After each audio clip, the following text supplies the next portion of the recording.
Hello दोस्तों, कैसे हो सभी। आशा करता हूँ सब अच्छे होंगे। मैं आपका दोस्त रेलवे टेक्नीशियन शिव कुमार। तो हम एनटीपीसी की एग्ज़ाम से रिलेटेड कुछ बात कर लेते हैं। तो मैं आपको थोड़ा बता देता हूँ। मैं आपको ये बता देता हूँ कि रेलवे एनटीपीसी की जो अंडर ग्रेजुएट की जो एग्ज़ाम लगने वाली है 7, 8 और 9 तारीख को नेक्स्ट मंथ में मई में उसकी एग्ज़ाम सिटी डिक्लेयर हो चुकी है।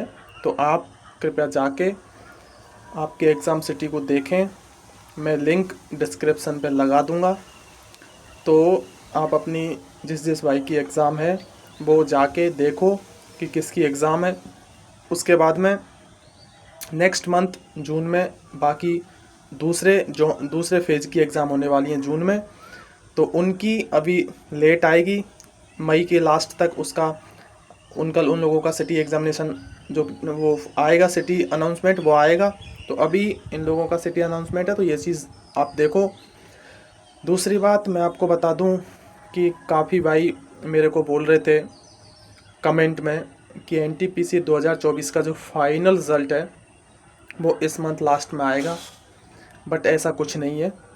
इस मंथ लास्ट में आने का ऐसा कुछ भी चांस नहीं है।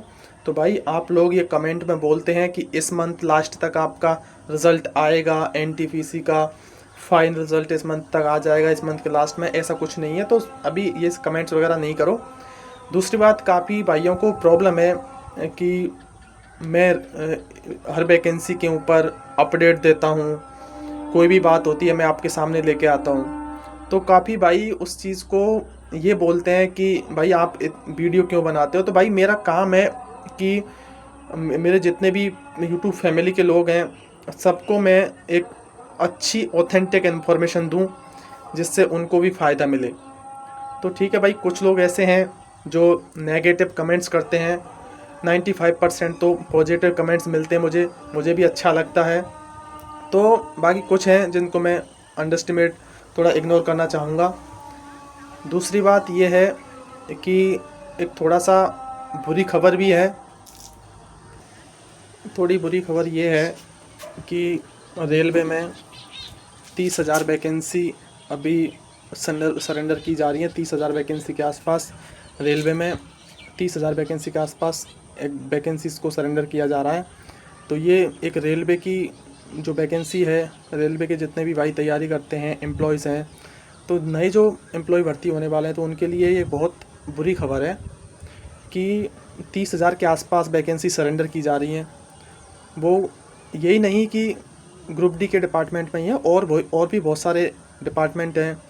तो ये लगातार वैकेंसी ये सरेंडर इसलिए होती हैं कि जो वैकेंसी 4-5 साल से नहीं भरी जा रही है उनको सरेंडर किया जाता है। उनको बाद में जाके सरेंडर कर दिया जाता है, क्योंकि फिर ऐसा माना जाता है कि जिस जिस वैकेंसी को 5 साल से भरा नहीं गया है तो उसकी वैकेंसी की कोई ज़रूरत नहीं है। तो उसमें जो वैकेंसी निकालने की कोई ज़रूरत नहीं है, तो उनको अंडर एस्टिमेट करके थोड़ा इग्नोर कर दिया जाता है।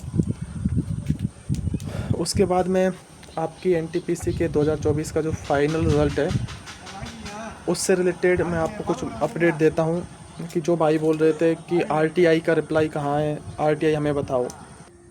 तो भाई काफ़ी भाई ऐसे बोल रहे थे कि आपने जो आरटीआई थी, आपने बोला था कि आरटीआई का रिप्लाई है वो आया हुआ है तो उसको बताओ। तो भाई मैं जो मेरी वीडियो है उसके नीचे मैं आपको वो जो भी आरटीआई हैं, 2 से 3 आरटीआई हैं, रोज़गार मेले का भी नोटिफिकेशन है, सब कुछ मैं आपको लगा के दिखाने वाला हूँ। तो जिस भाई को डाउट है ना कि आपने वो आरटीआई लगाई थी लेकिन आरटीआई में कुछ रिप्लाई आया है, वो कहाँ है, आप ऐसे ही बोलते हो, नहीं भाई, मैं आपको वीडियो के नीचे अभी जो वीडियो चल रही है उसमें आपको एडिट करके वहाँ पे मैं पूरा वो लगा दूंगा।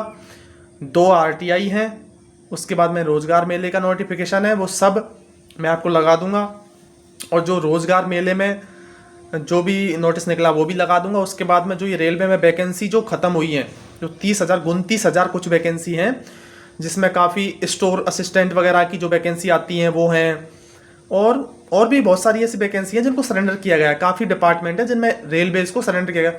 तो ये 30,000 वैकेंसी छोटी मोटी वैकेंसी नहीं होती भाई, बहुत ज़्यादा वैकेंसी होती है। मतलब पूरे ऑल ओवर रेलवे स्टाफ है ना, उसका 2% बताया गया है चीज़ कि ऑल ओवर पूरा रेलवे स्टाफ है ना, उसका 2% आपकी वैकेंसी सरेंडर की जा रही है। तो भाई 2% बहुत होता है, जो भी वर्किंग है उनमें से 2% भी बहुत होता है भाई, 2% तो बहुत होता है। लेकिन यहाँ पे मेंशन सिर्फ 30,000 को ही किया गया अभी तक। उसमें यही बोला गया कि 30,000 आपकी वैकेंसी सरेंडर होने वाली है। तो भाई 30,000 वैकेंसी कम नहीं होती है। 30,000 वैकेंसी का मतलब है 30,000 लोगों का जॉब, 30,000 फैमिलियों का, फैमिली सिक्योर, इसका मतलब ये होता है भाई। दूसरी बात, ये लगती छोटी चीज़ें हैं लेकिन बहुत बड़ी चीज़ें हैं ये।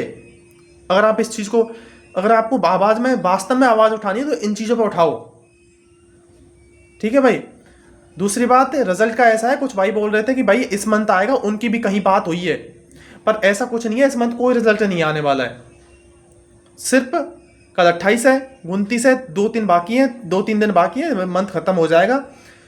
तो इन चीज़ों को कि पता नहीं कहाँ कहाँ से लेके आते हैं कि भाई हमें, हमारी बात हुई है, आपको कुछ पता नहीं है। तो भाई ऐसा कुछ नहीं है, आपको पता हुई है तो आप हमें भेजो ना, आपका जो नोटिफिकेशन है कहाँ से आपने पता किया वो हमें भेजो, फिर हम आपको बताते हैं सही है कि गलत है। तो भाई किसी को गलत नहीं बोलना चाहिए ऐसे। और दूसरी बात, मैं स्टूडेंट के हित में ही हमेशा चीज़ बोलता हूँ, ठीक है भाई।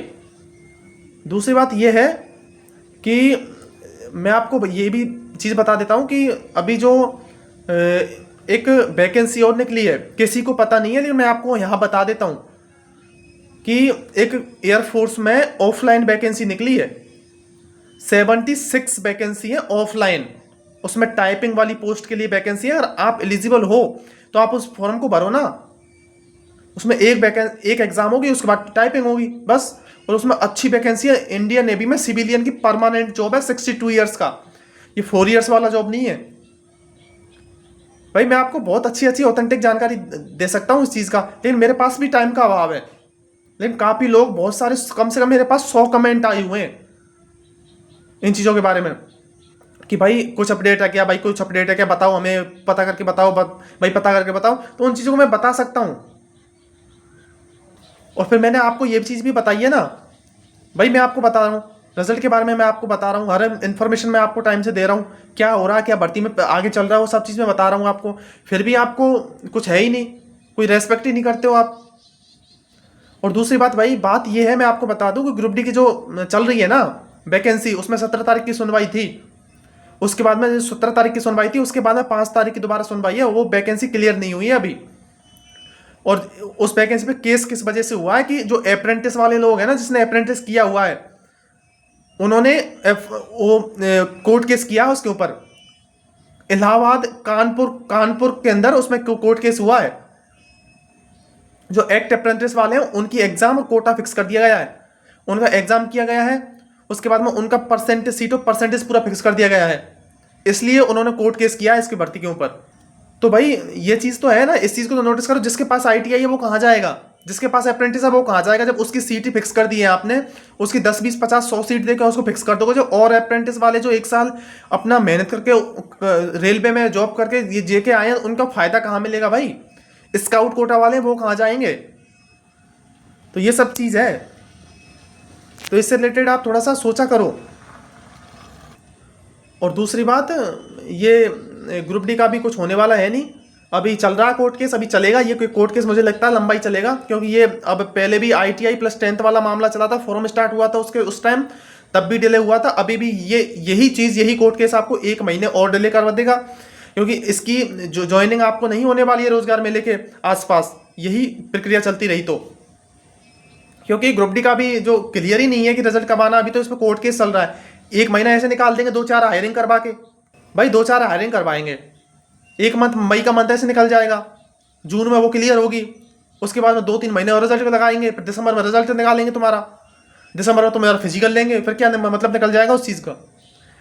तो पहले ही रेलवे इतना स्लो चल रहा है, मैं आपको बराबर से ऑथेंटिक इन्फॉर्मेशन दे रहा हूँ भाई, उस चीज़ को आप सोचो कि हमारे लिए ये चीज़ें कितनी अच्छी हैं। मैं आपको हर एग्जाम्स के रिलेटेड, कोई भी आपको इश्यू है किसी भी सर्टिफिकेट से, किसी भी भाई ने फॉर्म में जब फॉर्म भरा था उस टाइम स्टेट का सर्टिफिकेट लगाया है, उसके बाद में उसने सेंटर का बनवाया है, तो उसका भी कोई भी इश्यू हो तो पूछो आप, कोई भी दिक्कत नहीं है भाई। हर चीज़ का सॉल्यूशन है, लेकिन एक स्टेप बाय स्टेप एक तरीके से सॉल्यूशन होता है भाई सब चीज़ का। ठीक है भाई, तो मैं यही बताने आया था आपको कि अभी रिजल्ट वगैरह कुछ नहीं आने वाला है।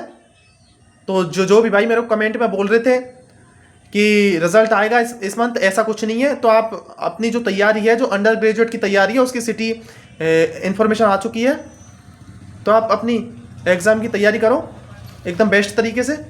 ठीक है भाई, और जिस भाई का सेकंड फेज में है, जो उसका जून में है, वो भी तैयारी करते रहें, रिजल्ट के हिसाब से कोई फ्रस्ट्रेशन ना करें। और जिसका भाई प्री एग्जाम अच्छा गया है, 2025 में जो प्री लगा है एनटीपीसी का वो अच्छा गया, तो उसका मेंस की तैयारी करते रहो बराबर से, क्योंकि जुलाई में आपका मेंस हो जाएगा। अभी सिर्फ मई और जून 2 महीने बचे हैं, जुलाई में आपका मेंस हो ही जाएगा। तो इससे बेटर ये है, 2024 वालों को चांस मिलेगा अच्छा। और मैं आपको बता दूं, काफ़ी भाई ऐसे बोल रहे थे कि जो 2024 का जो इसका CGL का एग्ज़ाम हुआ है, उसका रिजल्ट आने से हमें कितना फ़ायदा मिलेगा। भाई आपको ये फ़ायदा मिलेगा कि कट ऑफ तो अच्छी जाएगी, कट ऑफ तो जो जानी थी पहले वही जाएगी, क्योंकि रिजल्ट सबने एग्ज़ाम दिया है तो रिजल्ट जाएगा। लेकिन आपको फ़ायदा कहाँ मिलेगा, जब पैनल आएगा ना डीबी का, जब वो लोग डीबी के लिए पैनल में नहीं जाएंगे। ठीक है भाई, वो लोग पैनल में डीबी के लिए नहीं जाएंगे, तो दूसरी बात, जब वो डीबी के लिए नहीं जाएंगे तो दूसरा पैनल निकलेगा जो कम नंबर वाले हैं, जो लोग CGL में गए हैं, उनसे जस्ट कम नंबर वाले जो लोग हैं ना, जिनका CGL वालों की वजह से नहीं हो रहा था, अब वो उधर चले गए हैं, तो उनका नंबर आएगा सेकंड पैनल में, ऐसे ही थर्ड पैनल में। तो जिन भाइयों का होना होगा कम नंबर पे, वो CGL वाले निकल जाएंगे, कम नंबर वालों का चांस है। तो ये तुम्हें फायदा है, CGL का रिजल्ट आने से आपको बहुत ज़्यादा फायदा है। कम से कम 3 से 4 हज़ार लोगों को तो फायदा है, इतना तो मुझे पता है, क्योंकि 15,000 CGL की वैकेंसी है आसपास। तो 3 से 4 हज़ार लोग तो CGL में आराम से निकलेंगे उससे, जिसने NTPC मेंस दिया होगा, क्योंकि भाई कोई सिलेबस में अंतर ही नहीं है, सेम सिलेबस है, तो वो लोग वहां निकल जाएंगे। तो जो नीचे वाले लोग हैं, 3 से 4 हज़ार लोग का तो मिनिमम बता रहा हूँ, इतना तो एवरेज बता रहा हूँ ये तो, कि इतने लोगों को तो आपको फायदा मिलेगा ही मिलेगा CGL के रिजल्ट से, CGL के रिजल्ट आने से। तो ये थोड़ा सा धैर्य रखें, थोड़ा सा पेशेंस बनाए रखें भाई। कहीं ना कहीं आपके पेशेंस बनाए रखने से वो रिजल्ट पहले आया है। इनकी कुछ डिले की वजह से वो रिजल्ट पहले आ गया है, रेलवे डिले कर रहा है। लेकिन कितना जो रेलवे में एग्जाम दिया, जिसकी आज अब 3-4 हज़ार कम से कम मिनिमम जो एवरेज लोग हैं, उनको तो जॉब मिलेगी ना भाई। अगर एक मंथ भी रिजल्ट लेट हो रहा है तो उनको कितना फायदा, 3-4 हज़ार लोगों की फैमिली बच रही है ना भाई। नहीं तो ये रिजल्ट पहले आता, उसके बाद में ये लोग ज्वाइनिंग कर लेते, तो वो सारी सीट खराब हो जाती, उसके बाद में ये छोड़ के ये अपने उधर चले जाते CGL में। तो भाई ये तो 4,000 वैकेंसी तो वैसे खराब हो जाती ना। इससे बेटर है, थोड़ा सा लेट हुआ है लेकिन इन लोगों की फैमिली तो सिक्योर हुई है। तो थोड़ा सा धैर्य बनाए रखो। बाकी भाई जो भी भाई बोलता है, तो भाई कम से कम नेगेटिव तो मत बोलो यार। हम इतना काम कर रहे हैं तो नेगेटिव तो मत बोलो कम से कम। हम भी जॉब करते हैं यार, हम भी टाइम निकाल के आपके लिए थोड़ा सा कुछ बात रखते हैं, कोई इन्फॉर्मेशन होती है तो लाते हैं। ठीक है भाई, किसी भी भाई को किसी भी तरीके से कोई क्वेश्चन, किसी भी डॉक्यूमेंट्स में डाउट हो, किसी भी सर्टिफिकेट में डाउट हो, किसी भी नाम में करेक्शन हो, कोई भी तरह का डाउट हो, आप हमें कमेंट करें, आप हमें पूछें, मैं आपको अच्छा एकदम सटीक सॉल्यूशन दूंगा। मुझे पता नहीं होगा तो मैं आपको सजेशन लेके किसी से जब आपको गाइड करूंगा। और किस भाई के कितने नंबर है मेंस में, क्या कट ऑफ रही है, क्या टाइपिंग का आपको कितना अच्छा टाइपिंग गया, वो सारी चीज़ें मेरे से शेयर कर सकते हैं, पूछ सकते हैं कि भाई मेरा सिलेक्शन हो सकता है कि नहीं हो सकता। दूसरा, किसी भी भाई के ग्रुप डी में कितने नंबर है वो पूछ सकता है कि मेरे इतने नंबर हैं, क्या मेरा फाइनल होगा कि नहीं होगा। दूसरी बात, जो किस किस डिपार्टमेंट में अभी रेलवे में एग्जाम के जो 30,000 वैकेंसी है वो कट की गई है, वो भी आप मेरे से कमेंट करके पूछ सकते हो। मेरे पास इतना टाइम नहीं है अभी, मैं आपको इतना ही वीडियो बना के एंड करना चाहता हूँ। उसके बाद भाई आप मेरे को लाइक और सब्सक्राइब करोगे तो मेरा भी हौसला अच्छा होगा। इससे तो आप भी वीडियो को लाइक और सब्सक्राइब शेयर कर दिया करो भाई, जिससे मुझे भी हौसला मिले और मैं भी आपको एक अच्छी और ऑथेंटिक आगे जानकारी ला पाऊँ आपके लिए अच्छी जानकारी, एक अच्छी जॉब के बारे में बता पाऊँ। ठीक है भाई, जय हिंद।